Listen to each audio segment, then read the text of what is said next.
तो वैदिकी अमृत ध्यान साथ प्रभात सत्संग में आप सभी साधक साधिकाओं का,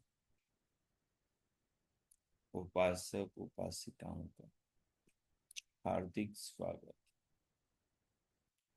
आइए पूर्व की भांति आज के ब्रह्म मुहूर्त में, आज की ब्रह्म बेला में भी हम उन महान प्रभु पार ब्रह्म परमेश्वर के दिव्य महान स्वरूप का ध्यानमय चिंतन करते हुए अपने हृदय को, अंतकरण को महान भावनाओं से ओतप्रोत, आप्लावित और प्रभावित करने का प्रयत्न करें।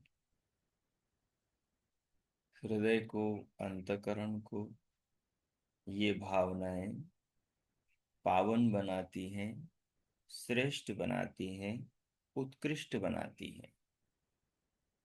मानव के जीवन में भावनाओं का बड़ा ऊंचा स्थान है। जिसकी जितनी भावनाएं महान हैं,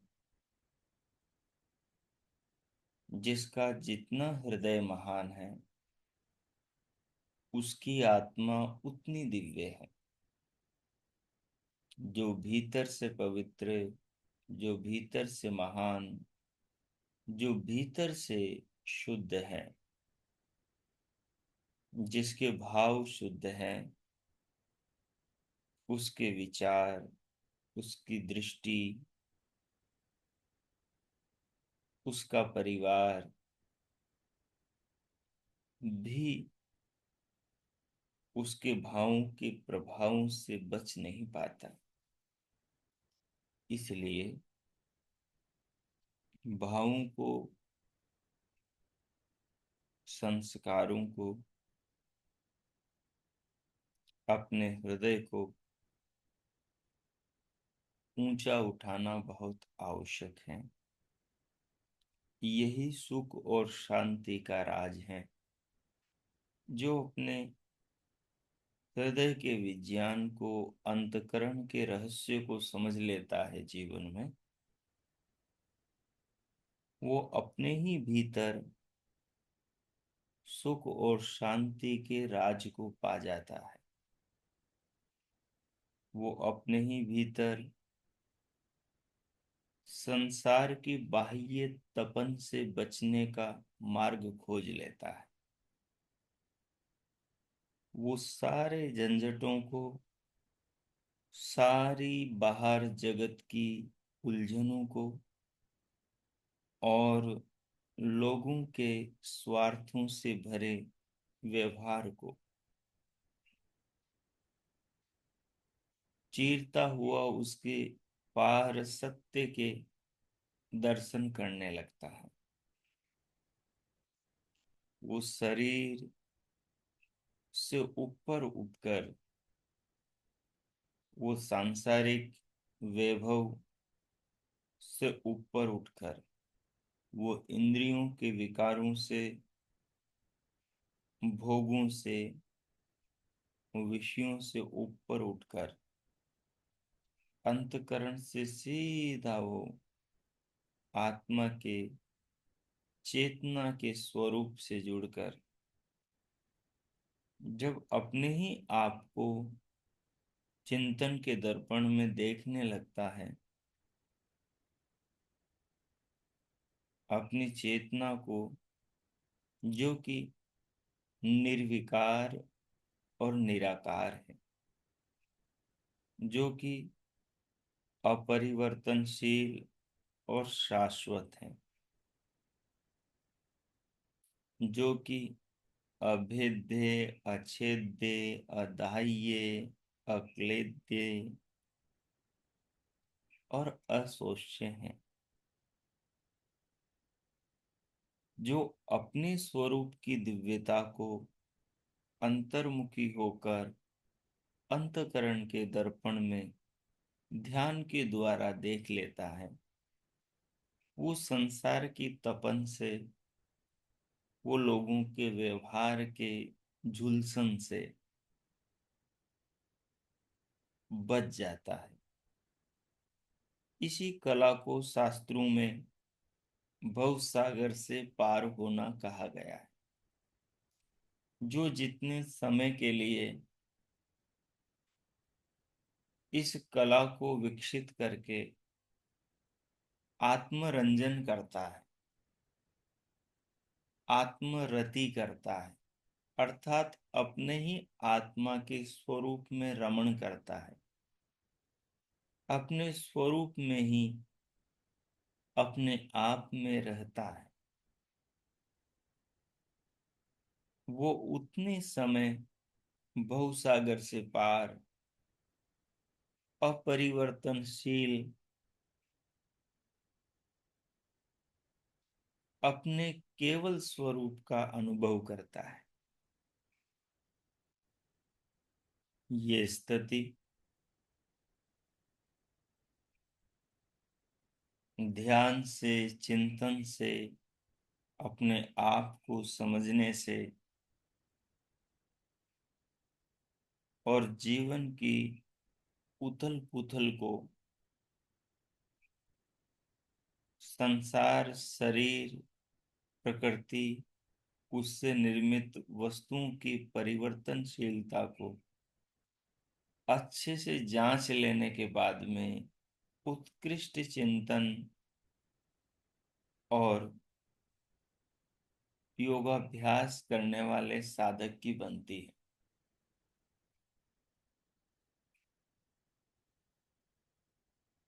जिसने अपने जीवन का विशेष मकसद, लक्ष्य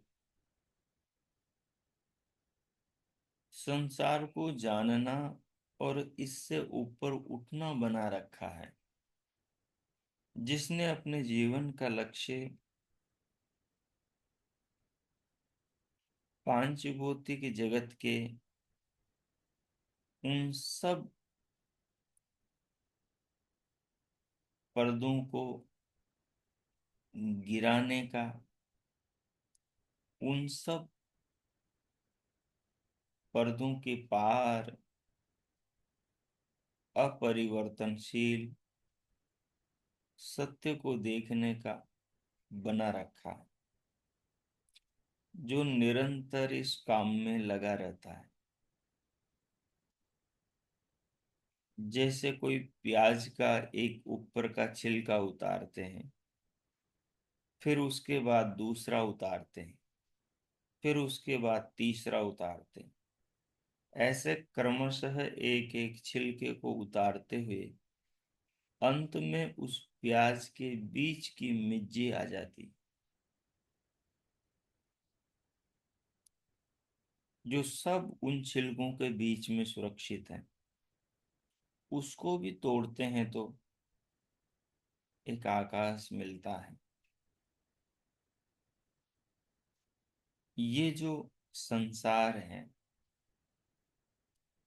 प्रकृति से बने परमाणु, परमाणु के संघात से बनी वस्तुओं की परतों में लिपटा हुआ है। सत्य को इस संसार की परतों ने अपने भीतर छिपा रखा है, जो इस संसार की परतों को ज्ञान, विवेक, शास्त्र, स्वाध्याय और साधना द्वारा चिंतन की प्रणाली से एक एक करके क्रमशः उतार देगा। पहले स्थूलता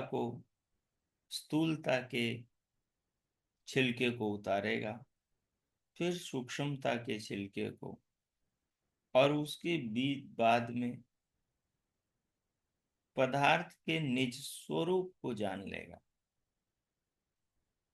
जैसे समाधि में योगी लोग सर्वप्रथम इस स्थूल पांचभौतिक जगत का चिंतन करते हैं, सारी संसार की वस्तुओं को शब्द,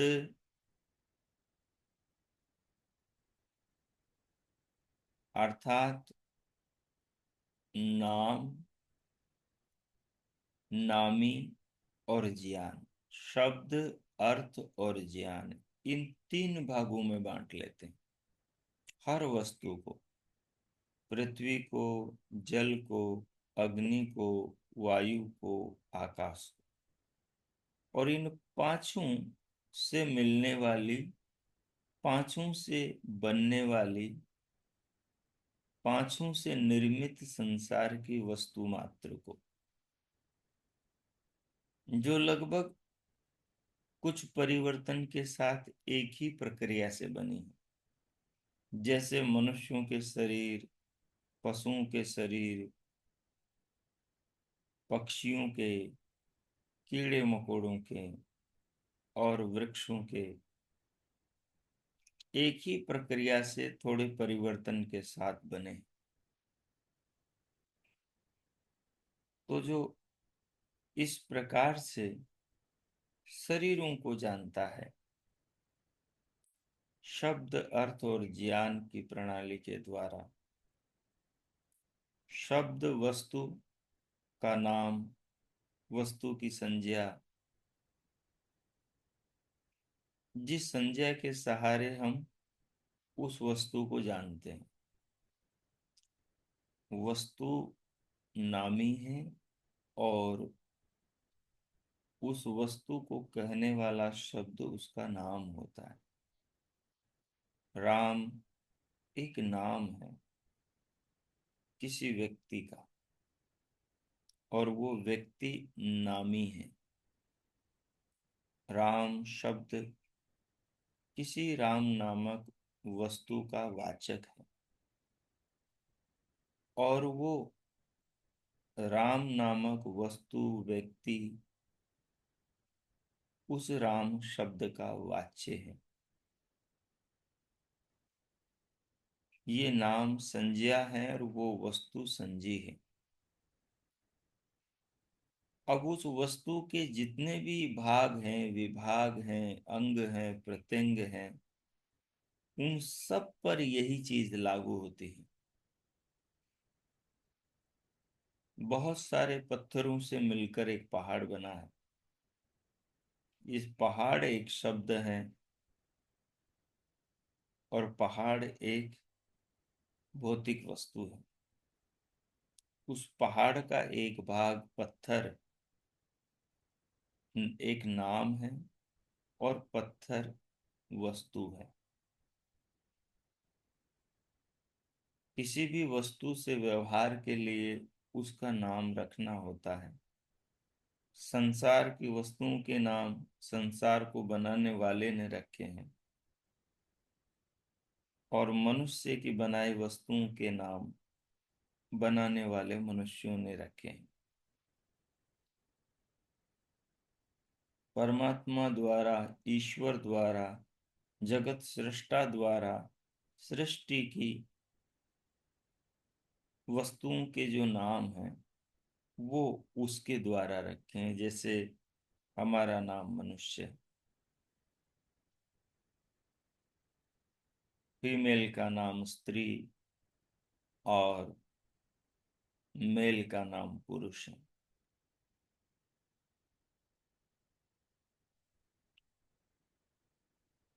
इसी प्रक्रिया से एक शरीर को, एक चावल को, एक मिट्टी के ढेले को जानकर उससे संबंधित सारी मिट्टी को, सारे चावलों को, सारे शरीरों को जान लिया जाता है। नाम और नामी के भेद का प्रयोग करके। और तीसरा सूत्र है ज्ञान। जब हम किसी वस्तु का नाम रखते हैं, व्यक्ति का, बच्चे का नाम रखते हैं, तो नाम से पहले उस वस्तु का हमें ज्ञान होता है। हमें न हो तो उसका नाम रखने वाले को होता है, या दोनों को होता है। नाम केवल माध्यम होता है उस वस्तु के व्यवहार के लिए, लेकिन उस वस्तु का जो ज्ञान होता है, इस वस्तु का नाम ये है, और उस वस्तु के नाम से वो वस्तु अन्य वस्तुओं से अलग हो जाती है। इसको गाय कहते हैं। गाय नाम से, गाय एक जो प्राणी विशेष है उसका ज्ञान हो रहा है। गाय उस प्राणी विशेष की विशेषता उस वस्तु में है, उस व्यक्ति में है, उस पशु में है, कि उसके दो सींग हैं, उसके चार पांव हैं, उसके चार स्तन हैं, और उसके ठांठ हैं, उसके गलकंबल हैं, उसका रंग है, उसके चेहरे की, शरीर की बनावट है। ये सब उस व्यक्ति, उस वस्तु के अलग अलग गुण हैं, अलग अलग अंग हैं, जिन सबको मिलाकर वो एक वस्तु गाय कहलाती है, वो एक प्राणी गाय कहलाता। उसका जो सींग है, उसके सींग पर भी ये तीनों सूत्र प्रयोग में आएंगे। सींग एक शब्द है, सींग एक वस्तु है, और उस सींग का ज्ञान अलग है। उस गाय की ठाठ या गलकंबल, गले में लटकी हुई मांस की झालर, ये गलकंबल एक शब्द है। गलकंबल गाय के गले में लटकी हुई मांस की झालर वस्तु है।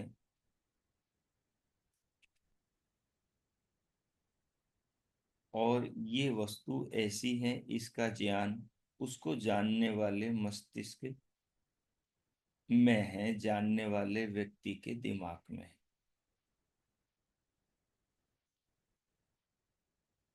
वो गलकंबल कैसे बना है, वो गाय कैसे बनी है,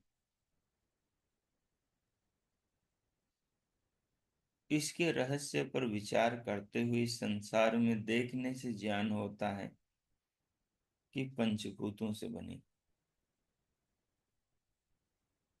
पांचों भूतों का यही रहस्य है कि उनके नाम है, उनके अर्थ हैं, और उनके गुणों का ज्ञान है। इन तीनों सूत्रों से संसार की हर वस्तु की चीर फाड़ करके योगी देखता जानता है। पृथ्वी एक शब्द है, पृथ्वी एक वस्तु है, एक भूगोल है, एक ग्रह है। पृथ्वी एक नाम है, पृथ्वी एक नामी है, पृथ्वी एक शब्द है, और पृथ्वी वस्तु उस शब्द का अर्थ है।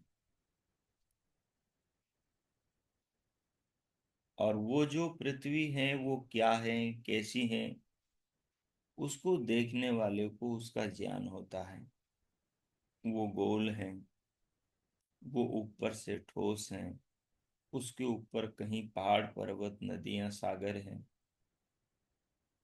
उस पृथ्वी में से बीज अंकुरित होते हैं, उसके ऊपर लोग मकान महल झोपड़ी बना के रहते हैं।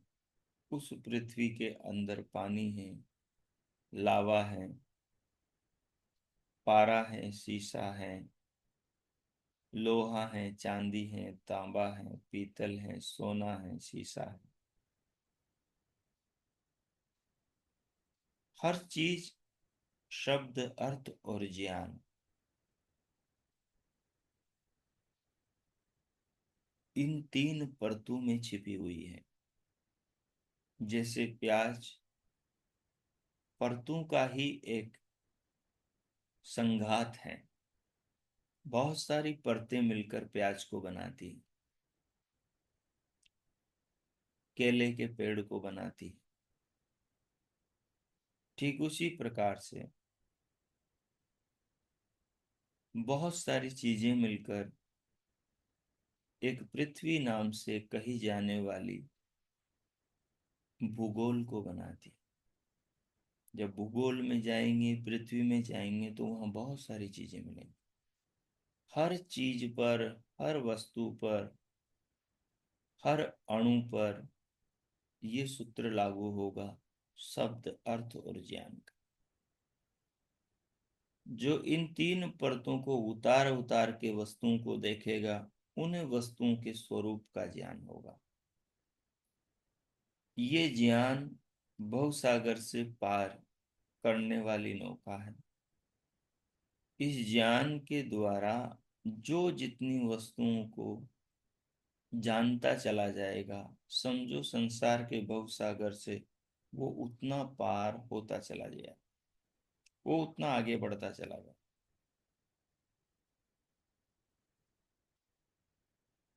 जब क्रमशः इस पर नित्य काम करता चला जाएगा, नित्य इस पर प्रयोग करता चला जाएगा, तो धीरे धीरे धीरे धीरे धीरे धीरे प्रकृति के पार,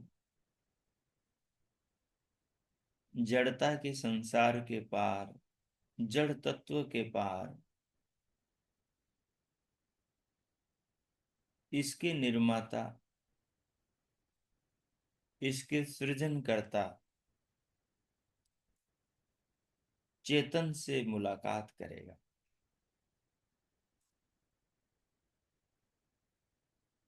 जिसके संज्ञान में ये संसार छिपा हुआ था। उस सृजनकर्ता के ज्ञान में ये संसार पहले से था। उसने इच्छा ईक्षण करके मूल परमाणुओं को प्रेरित करके, प्रेरणा देके, ज्ञान पूर्वक प्रेरणा देके परमाणु से इस संसार को, ब्रह्मांड को बना दिया। जैसे एक कुंभकार अपने मन के मटके को मिट्टी में परिवर्तित कर देता है, मिट्टी को आकार देकर उसके मन में जो मटका है वो मिट्टी को दे देता है, वो मिट्टी में उसको निर्मित कर देता है। वो स्वर्णकार, सोने के आभूषण बनाने वाला, उसके मन में है कुंडल, उसके मन में है बेजुएं, उसके मन में है हार, उसके मन में है अंगूठी, उसके मन में है चेन, उसके मन में है मंगलसूत्र। वो अपने ही मन के ज्ञान के अनुसार उस भौतिक वस्तु स्वर्ण को ज्ञान के अनुरूप अग्नि के सहारे से आकार देता है, नए नए आभूषणों में परिवर्तित कर देता। सोने के ढेले को चेन में बदल देता है, सोने के ढेले को कुंडल में बदल देता है, सोने के ढेले को अंगूठी में परिवर्तित कर देता है, सोने के ढेले को किसी मूर्ति, किसी व्यक्ति की आकृति में परिवर्तित कर देता है, सोने के ढेले को श्लाका में, सुई में, स्रुवे में बदल देता है, थाली में, गिलास में बदल देता है। ठीक उसी प्रकार जैसे एक लोहकार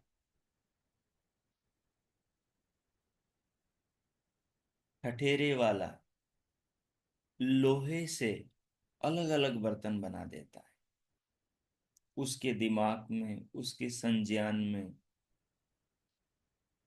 पहले से है, उसने कहीं से सीखा है, परंपरा से जाना है, उसको बाहर जरूरत हुई, जरूरत के हिसाब से उसने अपने मस्तिष्क से विचारा है कि इस लोहे से ऐसी चीज बननी चाहिए। अग्नि का सहारा लेकर, लोहे को पिघलाकर उसने वैसी चीजें बना दी जो उसके मन में, जो उसके संज्ञान में थी। एक बड़ई कारपेंटर खाती लकड़ी लेता है, सूखा हुआ एक पेड़ का मध्य भाग लेता है, और उसके मन में जो है, जो उसकी जरूरत है, वो एक छोटे बच्चे के लिए खिलौना बनाना चाहता है, वो छोटे बच्चे के चलने के लिए एक गुड़लिया बनाना चाहता है, या फिर वो मकान के खिड़की के लिए एक, ताक के लिए एक किवाड़ बनाना चाहता है, दरवाजे के लिए एक किवाड़ बनाना चाहता है, वो पैसे रखने के लिए एक गुल्लक गल्ला बनाना चाहता है, या वो भोजन करने के लिए एक मेज, एक कुर्सी बनाना चाहता है, टेबल बनाना चाहता है,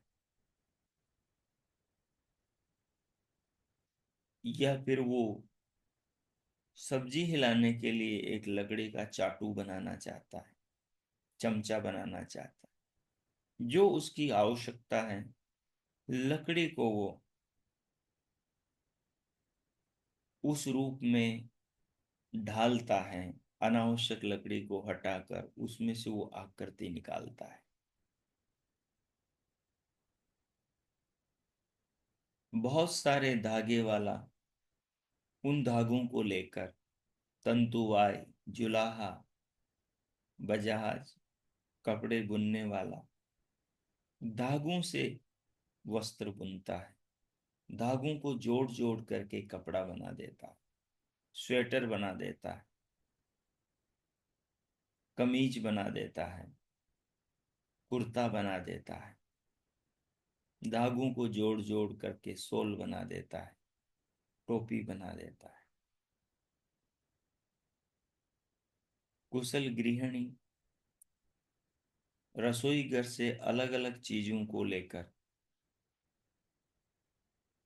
सूजी को लेंगी, शक्कर को लेंगी, इलायची को लेंगी, ड्राई फ्रूट्स को लेंगी, और उन सबको मिला के हलवा बना देती। अलग अलग चीजों को ले लेकर, अलग अलग चीजें जो दिमाग में, जो मन में, जो आवश्यकता में है। ठीक इसी प्रकार से संसार के आरंभ में उस चेतना ने उन परमाणुओं को अपने ज्ञान और आवश्यकता के अनुरूप प्रेरणा करी, और उन परमाणु से अणु बने,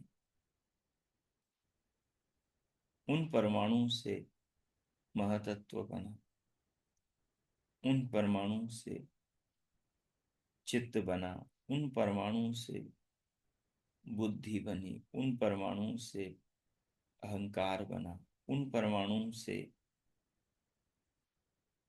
तन्मात्राएं बनी, मन बना, ज्ञानेंद्रियां कर्मेंद्रियां बनी, तन्मात्राओं से स्थूल भूत बने, स्थूल भूतों से फिर ये सारी दुनिया, हम सभी के शरीर, सब संसार की वस्तुएं बनी।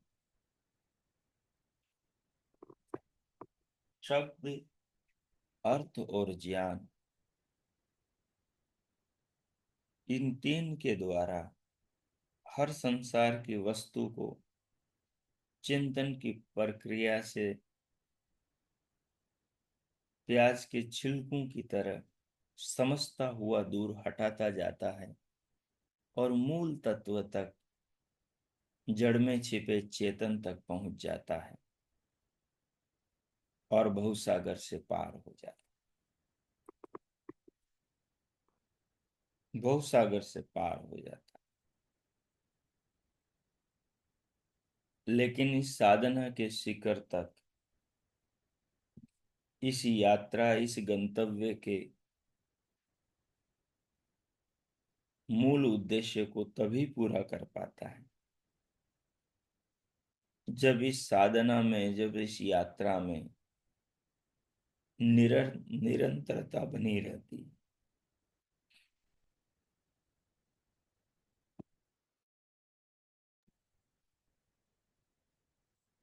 सतु दीर्घ काल नैरंतर्य सत्कारा सेवितो दृढ़ भूमि, दीर्घ काल तक नैरंतर्य, निरंतरता के साथ,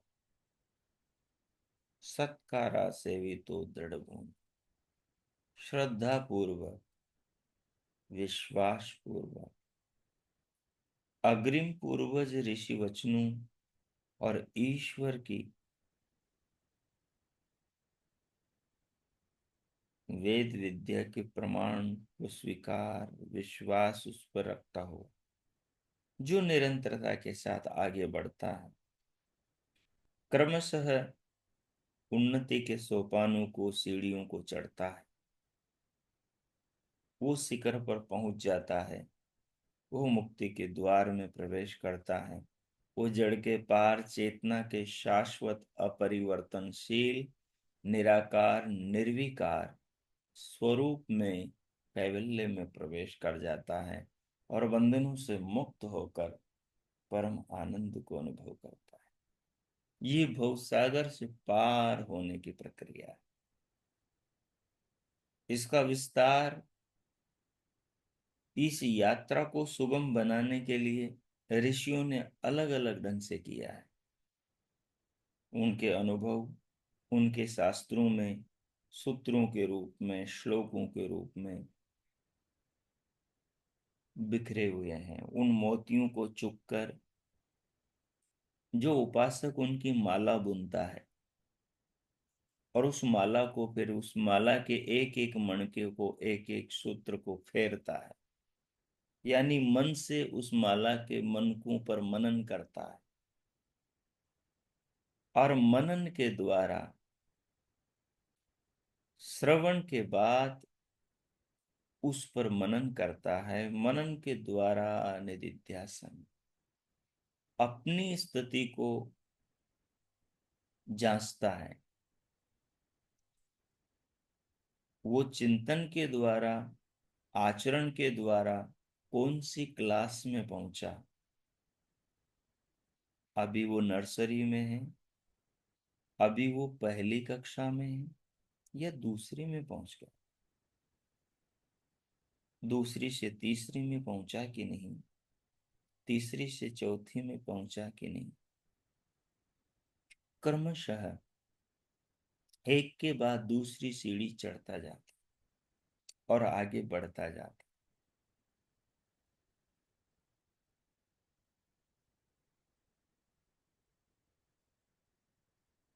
यही मुक्ति का मार्ग है।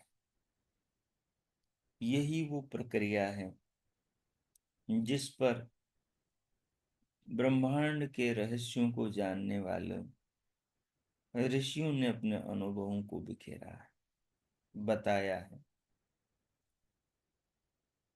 अपनी यात्रा के अनुभवों को हमारे साथ संस्कृत के श्लोक और सूत्रों में साझा किया है। सो आइए, जो आपने अभी सुना, चिंतन किया, उसके आधार पर कुछ समय बैठकर चिंतन कीजिए। आप भी विचार कीजिए कि आप जीवन में कहाँ खड़े हुए हैं, क्या कर रहे हैं। कितनी आयु हाथ से निकल गई रेत की तरह, कितनी थोड़ी बहुत बची है जो अनिश्चित है, और उसे लेकर आप क्या करना चाहते हैं। क्या प्याज के छिलके उतारना चाहते हैं? क्या प्रकृति के इन सब पर्दों को गिराना चाहते हैं? क्या भवसागर से पार होना चाहते हैं? क्या आपने दृढ़ता से ऐसा लक्ष्य बना लिया है? क्या आप स्वाध्यायी, चिंतन और मनन में रत हो गए हैं, लगे हुए हैं? क्या आप ऋषियों के अनुभवों, जो कि उनके शास्त्रों में बिखरे हैं, उन ज्ञान के सूत्रों, उन ज्ञान की मणियों की माला गूंथ रहे हैं? अपने स्मृति के, अपनी स्मरण शक्ति के धागे में ऋषियों के उन ज्ञान के मोतियों को पिरोना शुरू किया है आपने? आपने कुछ मंत्र, श्लोक, सूत्र, गद्दे पद्दे स्मरण किए हैं? आपने वो दर्पण बनाया है जिसमें आपको अपनी स्थिति को जांचना है कि आप कौन से सोपान पर खड़े हैं, कौन सी सीढ़ी पर खड़े हैं, और कितनी आगे बढ़े हैं।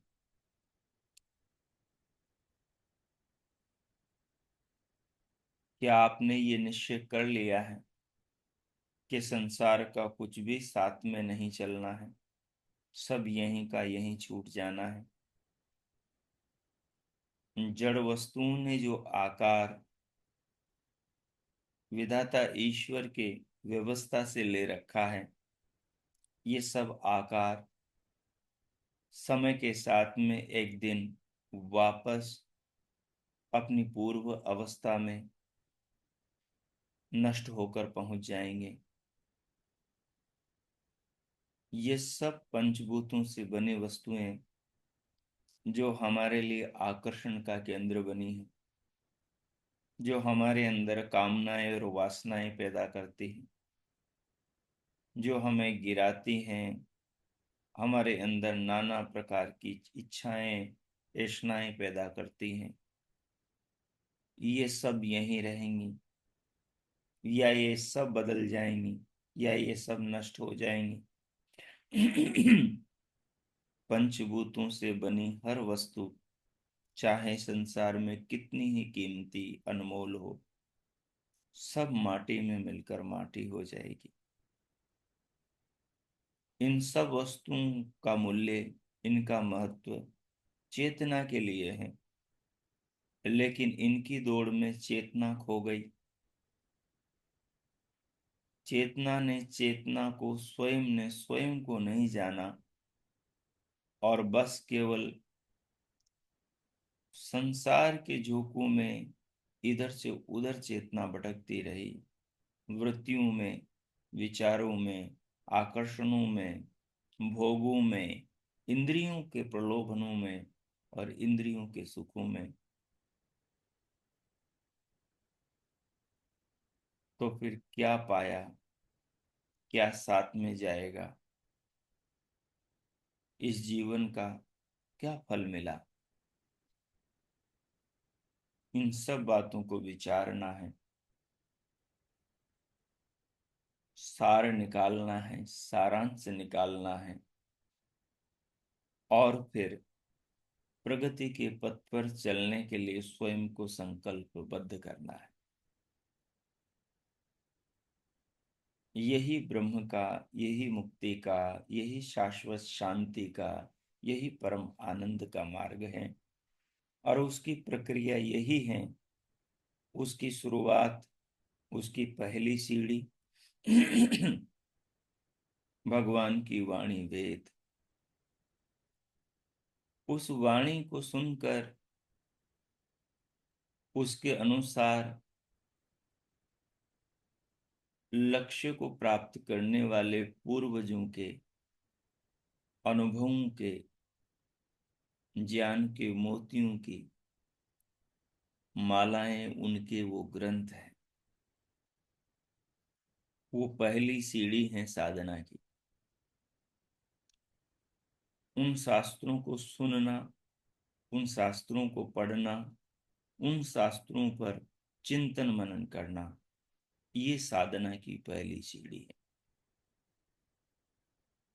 ध्यान में ज्ञान तब होता है जब ध्यान में क्या करना है उसका ज्ञान पहले हो, और वो ज्ञान मिलेगा उन शास्त्रों से। पहली सीढ़ी शास्त्र है, पहली सीढ़ी ज्ञान, पहली सीढ़ी मार्गदर्शन। वो प्राप्त करके फिर आगे बढ़ना है, फिर ऊपर उठना है। ज्ञान के बाद उस पर विचार, उस पर अमल, उस पर चिंतन करना है। चिंतन के बाद उस पर निधिध्यासन, स्वयं को जांचना है, मैं कहाँ खड़ा हूं ज्ञान के हिसाब से। ज्ञान के दर्पण में अपने आप को देखना। देखने के बाद ज्ञान के अनुसार अपने आप को वहां से ऊंचा उठाना है। ये साधना की प्रक्रिया है। जब तक मुक्ति न मिले, प्रभु न मिले, आनंद न मिले, परमानंद न मिले, तब तक आगे अपने आप को उठाते जाना। यही मोक्ष की पगडंडी है। सो आइए, मैं मौन होता हूं। वर्तमान जीवन पर गहराई से अध्ययन कीजिए, जीवन की स्थिति को जानिए, इन शब्दों को दर्पण बनाइए, ध्यान में बैठकर इनमें अपने वर्तमान जीवन को मापने का प्रयास कीजिए, और भगवान परम पिता परमेश्वर का फिर धन्यवाद कीजिए। मैं अगले 5-7 मिनट के लिए मौन होता हूँ। आप 5-7-10 मिनट इस पर चिंतन कीजिए। ओ कीजिए। चिंतन में सर्वप्रथम आसन की स्थिति बनाकर प्राणों को भीतर लेकर रोकते हुए प्रभु के नाम का मानसिक जप करेंगे, नाद सुनेंगे, उससे आप अंतर्मुखी हो जाएंगे, और इस चिंतन को लेकर फिर जैसा आपको निर्देश किया, निवेदन किया, तदनुसार कार्य प्रारंभ करें। ओ प्रारंभ।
ओ।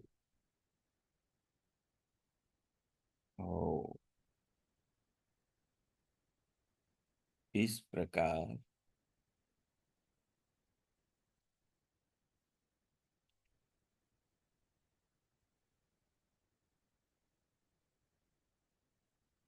आत्म उन्नति, आध्यात्मिक प्रगति, जीवन को सुलझाने की कला, मुक्ति के मार्ग,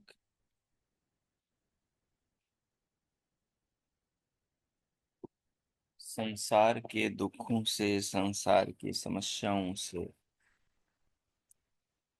इस भव की यात्रा में किस प्रकार से जीवन को सुलझाना है, दुखों से बचना है, परम आनंद परमानंद परमेश्वर की राह पर आगे बढ़ना है।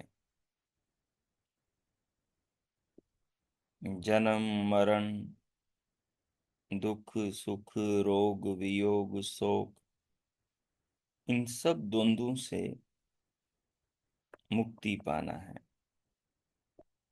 इन सब बिंदुओं को लेकर जो आपने विचार किया और जो चिंतन के दर्पण में आपने अपने जीवन को देखा, वेद, दर्शन, उपनिषद, ईश्वर, ऋषि मुनियों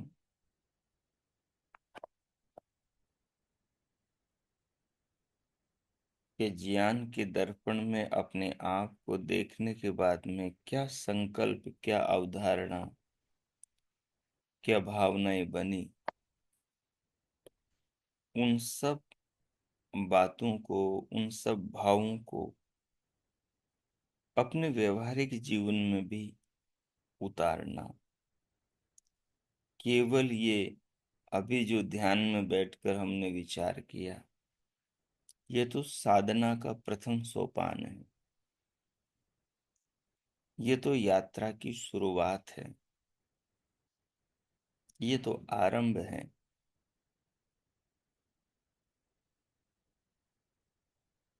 अभी आपने आत्म उन्नति की संचिका का पहला पृष्ठ खोला है।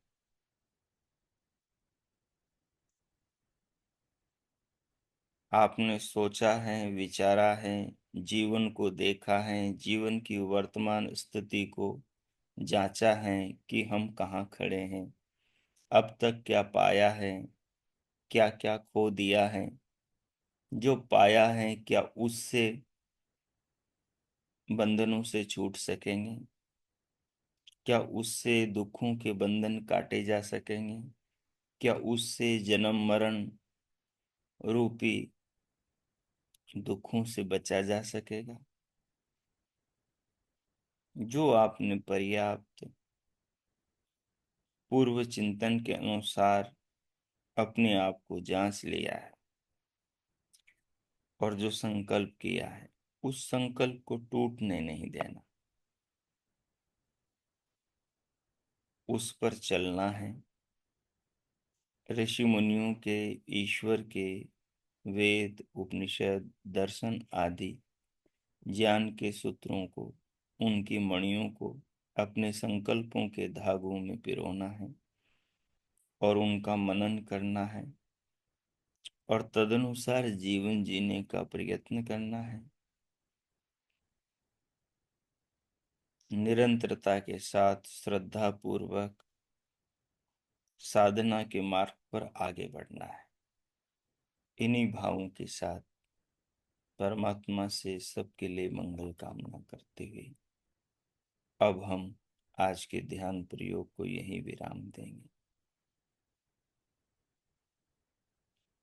भगवान के नाम का स्मरण करते हुए उन महान पिता विधाता के, जिन्होंने ये जीवन दिया है, शरीर दिया है, हमारे लिए संसार बनाया है, निरंतर हमें नव जीवन प्राणों के द्वारा, ऑक्सीजन के द्वारा, सृष्टि में बनाए अनंत पदार्थों के द्वारा, नाना खाद्य पेय वस्तुओं के द्वारा जीवन दे रहे हैं, हमारी रक्षा कर रहे हैं। अपने बनाए शरीर से, हाथों से, पांव से, मन से, अंतकरण से, बुद्धि से, बाहर भौगोलिक वस्तुओं से, पृथ्वी से, सूर्य, चंद्रमा, पहाड़, पर्वत, नदियां, सागर, बादल, इन सब से उन महान पिता के प्रति हृदय में अपार श्रद्धा और धन्यवाद, कृतज्ञता के भाव जगाएं। आइए उनका धन्यवाद करते हुए ध्यान को जीवन के मार्ग पर लेकर जाएं, ध्यान को अपने जीवन का मार्ग बनाएं।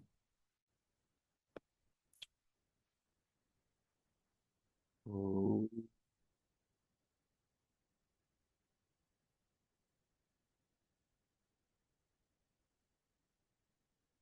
ओ,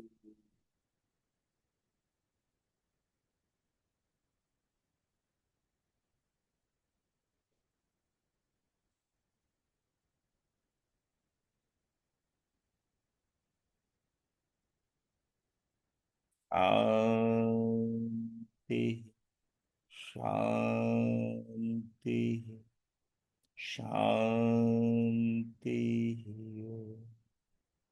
ओ, अब इस पावन भाव को हृदय में रखते हुए, इन सब भावों को आत्मसात करते हुए, अपने लक्ष्य को, संकल्पों को स्मृति में रखते हुए भीतर से स्वयं को बाहर देह पर लाएं। दोनों हाथ उठाएं और हथेलियों में घर्षण करें और उष्ण हथेलियों से पूरे मुखमंडल का स्पर्श करें।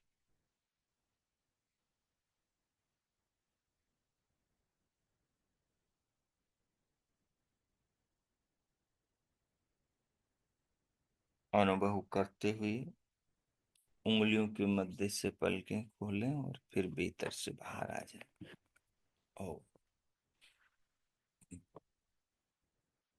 सहज हो जाएं।